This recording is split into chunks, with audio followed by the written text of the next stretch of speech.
Pog. Pog lived with his mom, who was as busy as a dung beetle, and his dad, who was often away on mysterious business. There was baby Bedlam, who didn't do much of anything yet, and Nana, who sat and talked to her pet potted plants. And there was big brother Vandal. Pog was as brave as a bathtub full of sharks. He was afraid of nothing. Well, nothing very much. It was only at bedtime, when shadows played tricks on the eyes, that Pog grew nervous.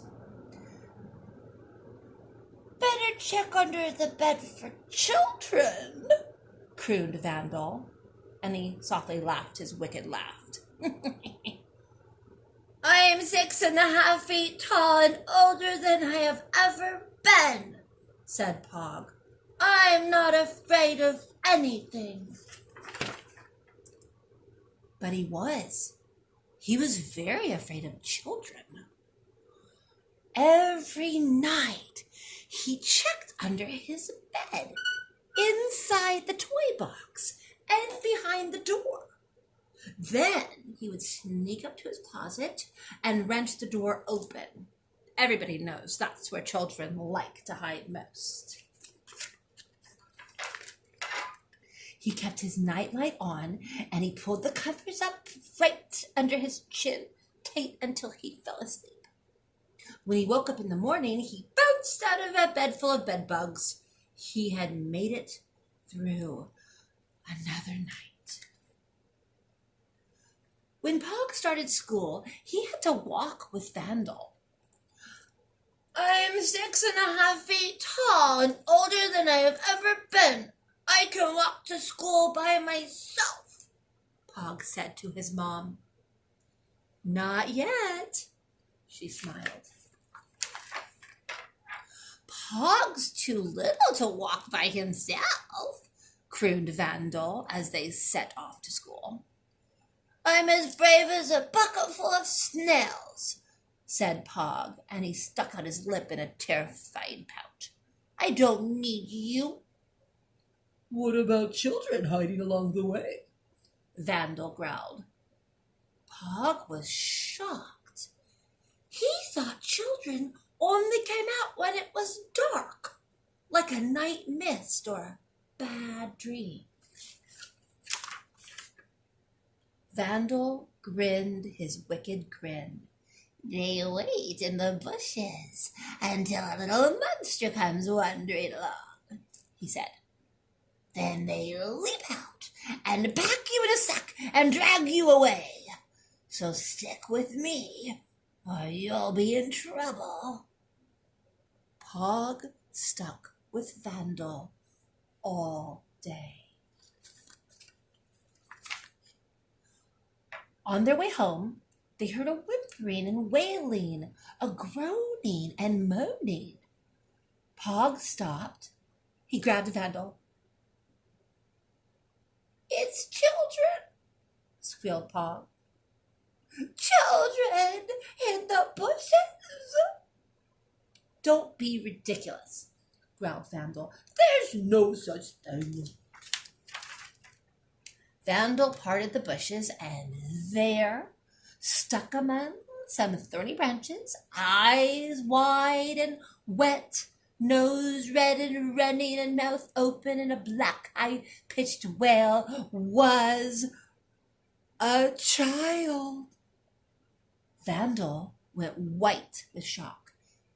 He shook with fear, and then he fled down the road without looking back. Pog thought he must be dreaming. He stood and he looked at the child. It was so small, so sad, and so damp that he couldn't be afraid of it. "Who are you?" asked Pog. "What's wrong?"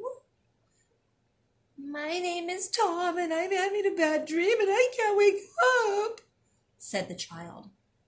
Pog thought about this. "You'd better come home with me," he said. The family was flummoxed when Pog turned up with Tom. Mom cowered in the corner, clutching Bedlam to her breast. Dad thought Tom was a nightmare and tried to catch him in his net. Nana told Tom to get back to his pot. She thought he was a plant.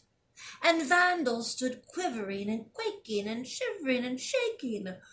Pog said, "He has to stay. I have to dream him away." Pog went to bed early that night. He didn't check under his bed or inside the toy box or behind the door. Instead, he told Tom to sit in the closet. "Everybody knows that's where children hide, ready to jump out and scare little monsters," explained Pog. Pog fell asleep. He dreamed of children. Children laughing in the playground, children playing in the sun. But he wasn't scared. He dreamed of Tom running home where his parents were waiting. When Pog woke up next morning, he jumped out of bed full of bedbugs. He opened the closet door. Tom was gone.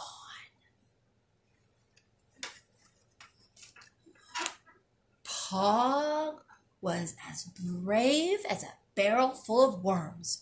"I'm 6.5 feet tall and older than I have ever been," he said. And he was never, ever afraid of anything again. Well, not very much.